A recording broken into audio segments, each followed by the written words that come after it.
क्या आपने कभी सोचा है कि जब जीवन की सबसे बड़ी चुनौती आपके सामने खड़ी हो, तब आपको क्या करना चाहिए?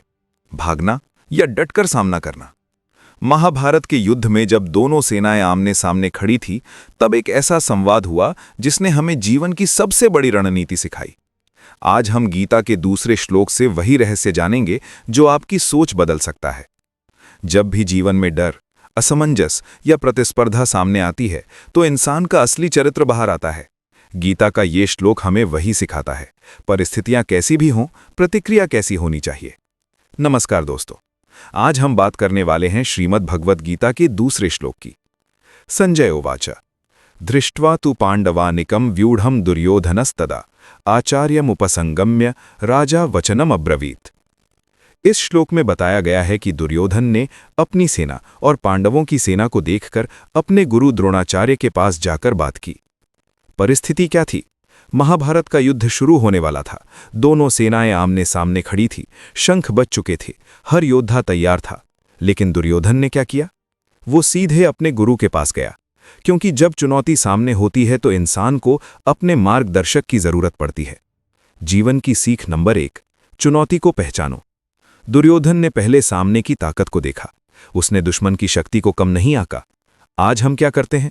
हम अक्सर समस्या को छोटा समझते हैं या नजरअंदाज करते हैं, लेकिन गीता सिखाती है समस्या को पहचानो, स्वीकार करो, फिर रणनीति बनाओ। अगर एग्जाम है तो उसकी तैयारी की असली स्थिति को देखो। अगर बिजनेस है तो मार्केट की ताकत को समझो। अगर लाइफ में कोई लक्ष्य है तो रास्ते की कठिनाइयों को जानो। भागने से नहीं, समझने से जीत मिलती है। जीवन की सीख नंबर 2, गुरु या मार्गदर्शक का महत्व। दुर्योधन राजा था, उसके पास सेना थी, शक्ति थी, फिर भी वो अपने गुरु द्रोणाचार्य के पास गया। क्यों?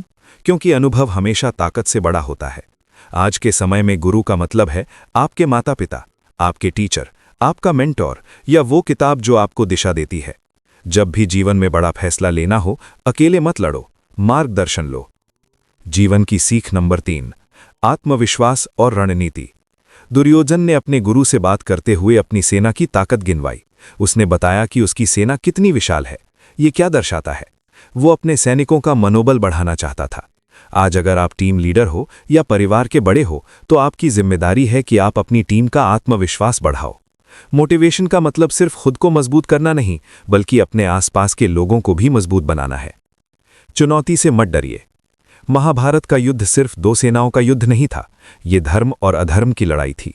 जीवन में भी हर दिन एक युद्ध है, आलस्य के खिलाफ, डर के खिलाफ, नकारात्मक सोच के खिलाफ। जब आप किसी बड़े लक्ष्य की ओर बढ़ते हैं तो सामने बड़ी चुनौती खड़ी होती है, लेकिन याद रखिए, चुनौती जितनी बड़ी होगी, आपकी जीत उतनी ही शानदार होगी। स्टार। आज के समय में इस श्लोक का मतलब, आज का युद्ध कुरुक्षेत्र में नहीं, बल्कि हमारे मन के अंदर होता है। जब हम असफल होते हैं, जब लोग हमारा मजाक उड़ाते हैं, जब हालात हमारे खिलाफ होते हैं, तब हमें 2 चीजें करनी चाहिए। स्थिति को साफ साफ देखो, सही मार्गदर्शन लो। यही इस श्लोक का असली संदेश है। मानसिक ताकत का महत्व। दुर्योधन ने पहले मानसिक तैयारी की, उसने स्थिति को समझा, फिर बात की। जीवन में भी सफलता पहले दिमाग में जीतने से मिलती है। अगर आप सोचते हैं कि मैं नहीं कर सकता, तो आप सच में नहीं कर पाएंगे। लेकिन अगर आप सोचते हैं चुनौती बड़ी है लेकिन मैं भी कम नहीं, तो आप आधी लड़ाई जीत चुके हैं। दोस्तों, गीता का हर श्लोक जीवन की दिशा बदल सकता है। ये श्लोक हमें सिखाता है 1. चुनौती से मत भागो। 2. गुरु का सम्मान करो। 3. रणनीति बनाओ। 4. आत्मविश्वास बनाए रखो। जीवन एक युद्ध है, लेकिन ये युद्ध दूसरों से ज्यादा अपने डर और कमजोरियों से है। अगर आप सही सोच और सही मार्गदर्शन के साथ आगे बढ़ते हैं तो जीत निश्चित है।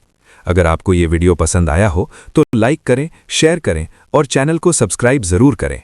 कमेंट में लिखें, मैं जीवन की हर चुनौती का सामना करूंगा। जय श्री कृष्ण।